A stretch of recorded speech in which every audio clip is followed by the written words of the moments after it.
Okay, so welcome to Adventures Among Ideas, and I am kind of unprepared today. I was thinking originally of talking more about value, and then I have, which is something I'm writing about, but I'm also writing about literature in the same, a similar context, and I was reading Joshua Gang's new book. I hope I'm pronouncing his name right, Gang. Anyway, I've been reading his new book on, what's it called? Behaviorism, Consciousness, and the Literary Mind, something like that. Which is a really interesting book. And so also I'm writing on a similar topic. So I got interested and was started to think more and more about that. And so I decided I wanted to talk about that for my episode today. And so I kind of half prepared two different things, and we'll see what happens. Could be interesting. But I wanted to talk today about B.F. Skinner's theory of literature. This is something I don't think Gang talks about in his book. He's focused more on the tradition, Watson, and more of the English, the British behaviorist tradition, people like Ryle and, well, some other people, but not so much on the American tradition except for Watson, I think. But Skinner is an interesting character. I don't think many people know that he wrote about literature. I think some people know that people who know about Skinner, I think, know that he was very interested in literature, that he wanted to be a writer when he was young, but I don't think his writings about literature are very well known. So I'm mainly referring today to some things he wrote in the 70s, a lecture on having a poem, and his, another essay called Reflections on Meaning and Structure.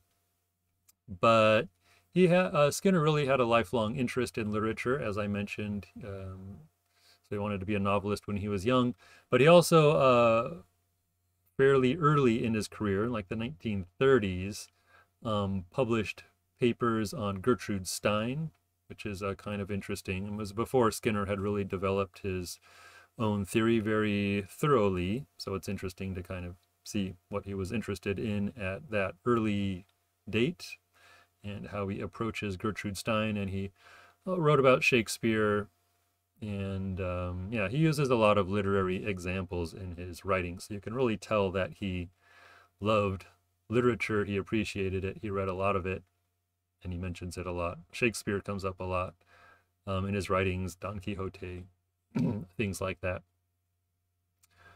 And of course, Gertrude Stein. So another important thing that I want to mention is that he was friends with the important 20th century literary critic I.A. Richards. They were friends for something like 50 years almost, more than 40 years. And they disagreed a lot with each other. They debated each other, but they were, on very friendly terms. They spent time at each other's schools, and yeah, just had a lot of interaction over the years. And he talks about that a little bit in his lecture on having a poem. And he also talks in that paper about his interactions with Archibald MacLeish, kind of famous American poet, I believe. I don't know much about poetry, but MacLeish kind of criticizes Skinner in one of his poems, which is interesting.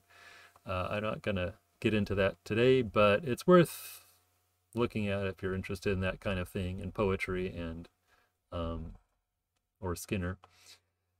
And I should kind of related to that, Skinner and Richards had these dueling poems at one time, where Richards is attacking behaviorism and Skinner is trying to defend himself in kind of a jokey way in poetry. And their poems were published together at some point. I forget which journal it was in, but so you've got these dueling poems from I.A. Richards and Skinner, which is an interesting moment in intellectual history of the 20th century, I think.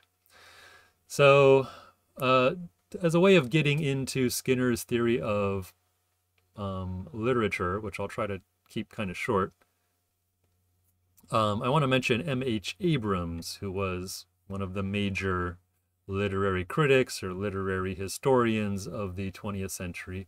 And he pointed out that theories of art or theories of literature tend to emphasize one of four things. So a theory of art could focus on the work itself, so separate from anything else, focus on the work itself.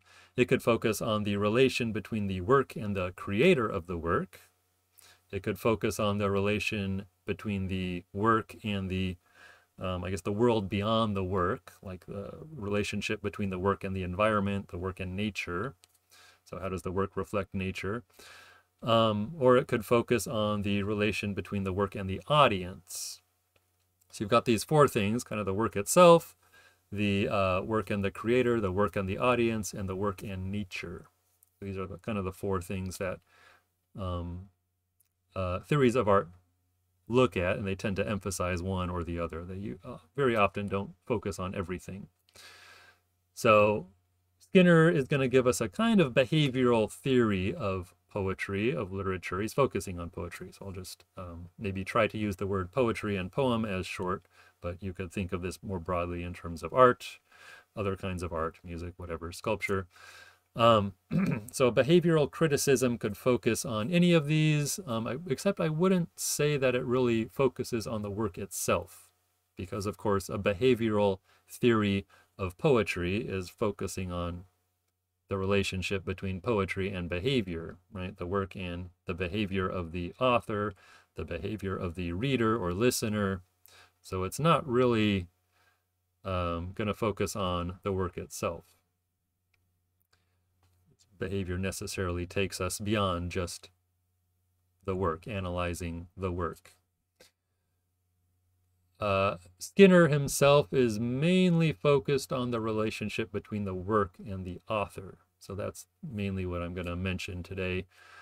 To some extent, he also focuses on the audience, but for whatever reason, he was more interested in the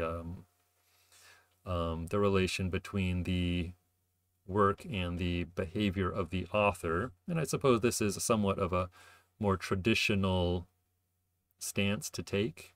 And Skinner was raised in a more, well, the earlier kind of literary theory, the literary theory of the early 20th century. So really before like new criticism, before reader response theories and so on. So anyway, when people, and in that time, people focused more on, you know, biographical criticism and things like that, relating the work to the author or to the author's circumstances, life history, and so on. So Skinner is basically giving us a version of that, but supported by a kind of behavioral theory, by his theory of behavior, which is interesting. And there's a similarity, I think, with Morris Peckham, who came up in at a similar time. And so Peckham also was, I think, trying to take the traditional interests of people who wrote about literature, you know, looking at the biographies of the people who wrote, looking at the historical circumstances in which they wrote, but supporting this with a new kind of behavioral theory. All right, so anyway, Skinner. He has two kinds of things he's criticizing when he's looking at literature. He has two maybe opponents in mind. So one of these things that he's against, I would say, is formalism or structuralism. And this goes back kind of to the new critics. I don't know that Skinner ever specifically, well, he does, I'm not sure if he really deals with the major new critics, people like Wimsatt and Beardsley and others.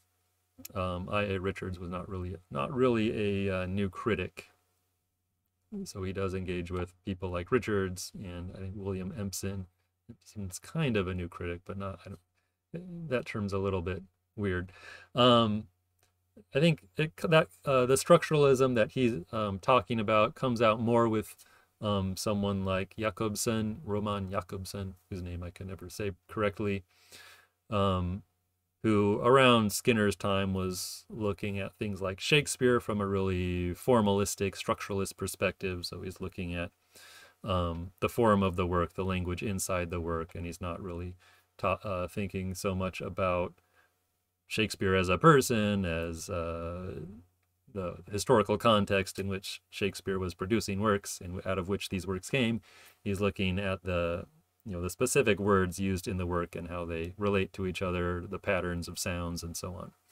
And so Skinner is attacking that kind of structuralism. He also associates this with Noam Chomsky, who had a big influence on literary theory around that time.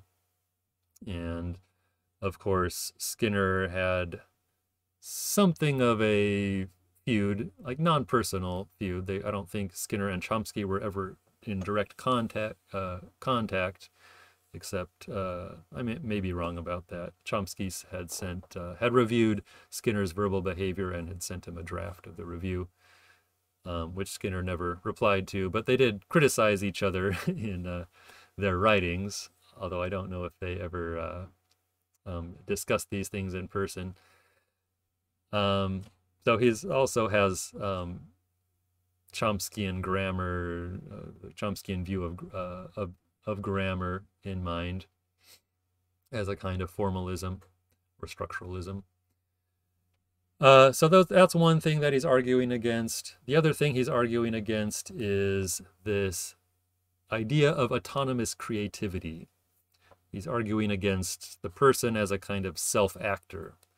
So this is something that Dewey also criticizes. Dewey talks about self-action as this older view of how things work, which is still useful for us in kind of everyday conversation, but it's not a real useful explanation of how things actually work. And so Skinner is similarly criticizing this idea of the person as an autonomous agent, where the work of art is the product of the artist's kind of autonomous creativity, separate from everything else, the kind of independent will. And of course, Skinner was famously against the idea of free will. So that's no surprise that he's criticizing this aspect of how we think about what artists do. So Skinner is going to talk about creating a poem, or having a poem, as he says it, as a kind of natural selection. So I'm going to try to talk about this a little bit, break this down a little bit.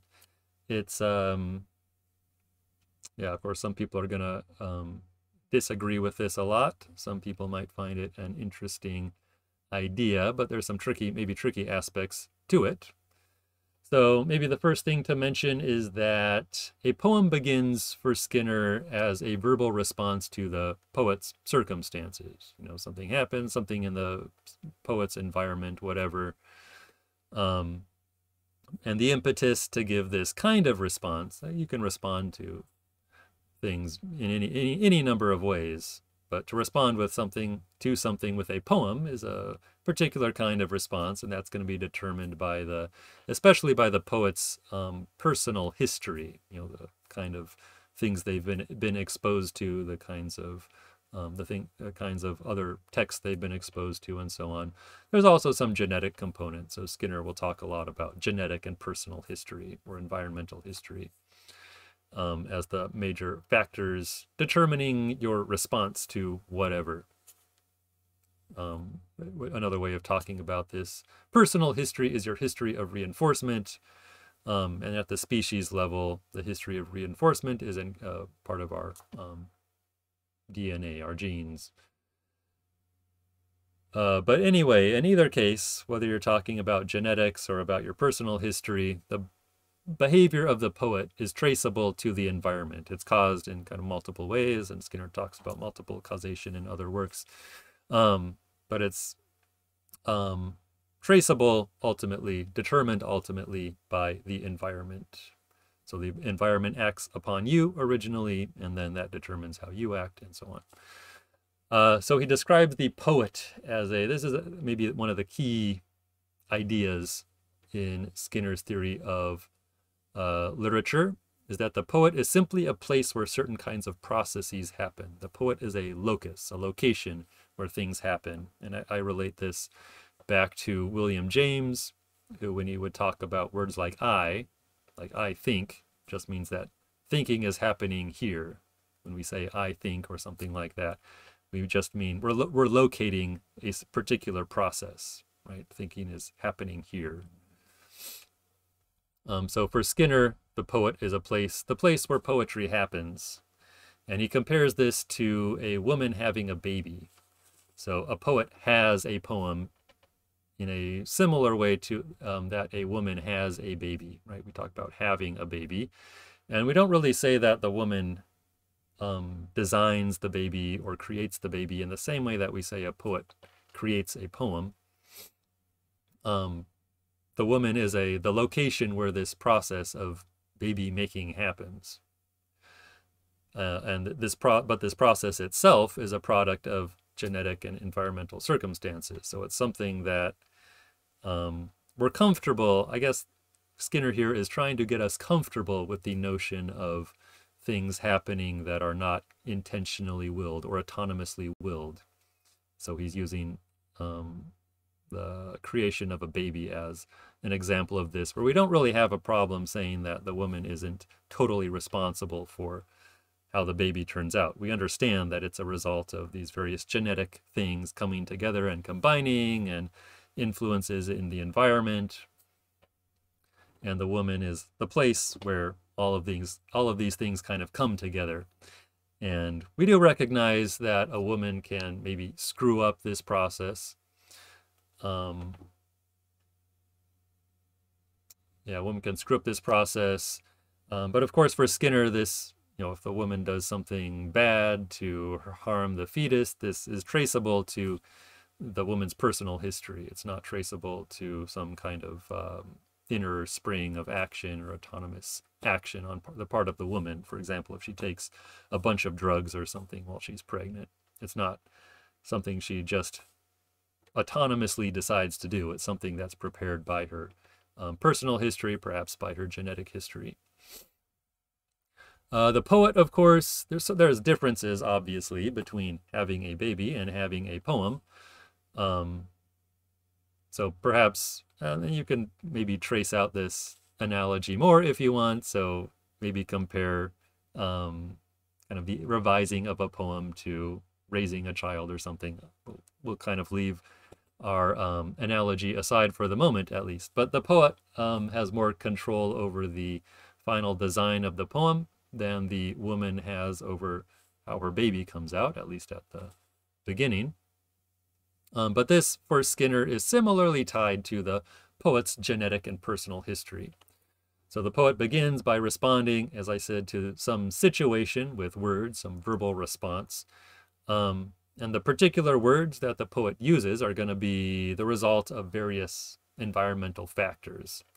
So, for example, the language, obviously, that you know, or the languages that you know, the various kinds of texts you've been exposed to, the various formal devices that you've been exposed to or that you've learned, right? All these things are coming from your history, your personal history in a certain kind of environment. So that's going to determine a lot of the basics of your response.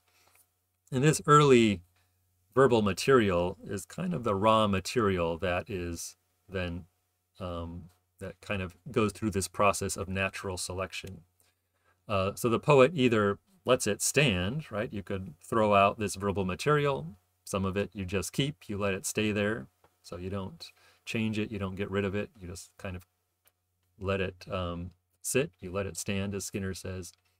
And in that case, it can become the basis for new responses, right? So you have a phrase that some kind of interesting phrase that for some reason came up in response to your situation, then that becomes the kind of the beginning of a new response, or the material for a new response. And then, so otherwise you can, you keep throwing up new responses and you select the things that you like, that Skinner would say is reinforcing to you. you keep the stuff that, yeah, reinforces you. We call this like beautiful or interesting or whatever. These are ways of talking about things that reinforce your own behavior, that you find to be, yeah, productive. So, Skinner talks about this as natural selection. It's helpful maybe to think about it as artificial selection. So Darwin, of course, talks about artificial selection, and this was, I think, one of the inspirations for the idea of natural selection, because artificial selection, for example, happens when we breed particular kinds of animals or plants. We're trying to have them grow in a certain way or become a certain type, become better for us in certain ways, more useful to us in certain ways. So we selectively breed animals and plants. And this is a kind of artificial selection because it happens with the intervention of people. And so it's interesting maybe to think of a poem in that way. So you have to understand, though, that artificial selection is a kind of natural selection, at least from a Skinnerian perspective, because people are determined, and people's behavior are determined through natural selection. I mean, also through culture, but culture is a product ultimately of natural selection as well. So all of these things eventually go back to natural selection, but it's useful to draw in this idea of artificial selection, where people are selectively breeding animals. And a poem is kind of like that. So you've got these raw materials and you're forming them in certain ways. You're putting them together in certain ways to create a new thing, in the same way that we might create a new animal or a new kind of plant. So the selector in this case might be that sort of the immediate selector is a person, but we can't understand the person as a totally autonomous agent. It's someone whose behavior is itself determined by all these other environmental and genetic factors. And kind of developing this point, Skinner draws a parallel between poetic creationism and religious creationism. So the kind of common cultural idea we have about poetry is more a kind of poetic creationism, parallel to religious creationism, which we don't, at least not so many people, accept anymore. So, for example, it was once thought that the incredible variation found in nature, the incredible variety of forms of life, could only be explained through the creativity of God. So it could only be explained through referring to the creativity of the divine creator. But then it was discovered by people like Darwin that variation could appear through other kinds of processes, through mutations and genetic variations. Ultimately, we would come to think of them as genetic variations, and then environmental selection of those variations or mutations. Environmental selection, or I also think about environmental filtration. So the environment filters out things that don't work, and we talk about this as selection of things that do work. We can think of this as a selection of things that do work, or filtering out things that don't work in the particular environment. And so applying this to poetry, it often seems as though it seems to us like the variation found in language and literature must come from something similar, if we're thinking in terms of religious creationism. So we might think about the variation in poetry coming from this inherent creativity, autonomous creativity of individuals, which is parallel to this, the autonomous creativity of God. Or this is given to some innate faculty. So like what Chomsky does with universal grammar, it's kind of this innate thing that gives rise to all this variety. But Skinner argues that the variation that we see in literature and language can be better explained by more of a Darwinian type of mutation and selection. And it just happens that the place where mutation and selection happens for a piece of art, for a poem, is the individual, is an individual person. But again, how it happens is going to be determined by genetic and personal history. which of course are themselves very complex things. And so when you have these very complex things coming together in an individual person, you're going to get variation. There's nothing terribly, I don't think there's anything terribly mysterious about that. And Skinner is not going to, at least Skinner is not going to, doesn't see anything terribly mysterious about that. So what else do I want to say about that? Okay, so the importance of thinking about, I should say something about why it's important to think about literature in this way. So for Skinner, this is not just, you're not just simply trying to find a better explanation, a more satisfying explanation or whatever. The distinction between creation as this deterministic natural selection process and creation as some kind of autonomous self-action, autonomous self-willing is important. So if we understand creation as a kind of self-action, as something that's just the product of a kind of genius, an innate genius, then there's nothing we can really do to improve that, right? We can try to give the artist an opportunity, give the poet an opportunity, but we can't really do anything else. We can't teach the poet anything. We can't make poetry better. We can just give them an opportunity to create, and basically that's it. But if creation is determined by genetic and personal history, we can improve it, at least on the personal history side. I mean, Skinner was not really interested in improving genetics. He wasn't interested in anything like that. So he wasn't going to try to selectively breed people or anything. But he was interested in our design of our environment, and culture is kind of our environment, which we have, which is a process of natural selection. But we also, as we have come to greater and greater knowledge of ourselves and our environments, we've started to design our environments more and more. A lot of this is kind of haphazard. If you look out at where you live, if you live in a big city or something, you can see how it's kind of all this random jumble of stuff. There's certain planning that goes on, but it's uncoordinated planning, I would say. But Skinner was interested in more of a coordinated kind of more coordinated attempt at planning our environment in order to produce behaviors that we think are better than other behaviors. So if we're interested in poetry, if we want to make better poetry, we could figure out what are the factors that go into making good poetry. And we can try to bring out those factors more. We can try to design those factors into our environment, make them more likely to occur. Right? We can try to provide the better circumstances for producing poetry. Of course, if we decide that poetry is something we like, that we want to keep around. And you get a little bit hint here of Skinner's utopianism, which he expressed most famously in his book Walden 2. Yeah, so that's about all I want to say. Skinner deals with the audience a little bit in some places. And of course, the artist, he points out that the artist is the first, generally speaking, the first audience for his or her work.